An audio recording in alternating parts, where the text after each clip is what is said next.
বৈধপথে remittance প্রেরণে Malaysia প্রবাসীদের প্রত্যয়। বিস্তারিত জানতে ভিডিওটির শেষ পর্যন্ত দেখুন। বৈধপথে রেমিট্যান্স প্রেরণে প্রত্যয় ব্যক্ত করেছেন মালয়েশিয়া প্রবাসীরা। নতুন সরকারের অধীনে দেশের অর্থনীতি শক্তিশালীকরণের লক্ষ্যে বাড়ছে রেমিট্যান্স প্রবাহ। শেখ হাসিনার সরকারের পতনের পর বৈধপথে রেমিট্যান্স প্রেরণে মালয়েশিয়ার এক্সচেঞ্জ হাউসগুলোতে প্রবাসীদের ভিড় দেখা গেছে। মালয়েশিয়ার বিভিন্ন এক্সচেঞ্জ হাউসগুলোর একাধিক সূত্রে জানা গেছে, 6 আগস্ট থেকে 12 আগস্ট পর্যন্ত মালয়েশিয়া থেকে বৈধপথে ব্যাংকিং চ্যানেলে প্রায় 125 থেকে 130 মিলিয়ন মার্কিন ইউএস ডলার, সমপরিমাণ 15,700 মিলিয়ন টাকা দেশে প্রেরণ করেছেন প্রবাসীরা।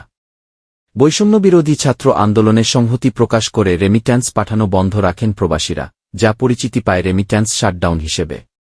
তবে শেখ হাসিনা সরকার পতনের পর দেশ গঠনে হাত বাড়িয়েছেন মালয়েশিয়ায় বসবাসরত প্রবাসী বাংলাদেশিরা। নাম প্রকাশে অনিচ্ছুক এক প্রবাসী বলেন, প্রায় 11 বছর পর ব্যাংকে আসছি টাকা পাঠাতে। আর কোনোদিন বিকাশ বা হুন্ডিতে নয়, এখন থেকে ব্যাংকের মাধ্যমে টাকা পাঠাব। ব্যাংকে টাকা পাঠালে দেশের উন্নতি হবে।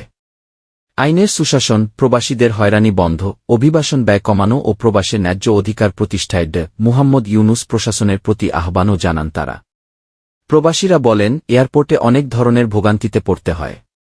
সেই ভোগান্তিগুলো অবিলম্বেই যেন সমাধান হয়। দেশে যা ক্ষয়ক্ষতি হয়েছে রেমিট্যান্স পাঠিয়ে তা ফিরিয়ে আনবেন বলে দ্বিতার সঙ্গে বলছেন প্রবাসীরা।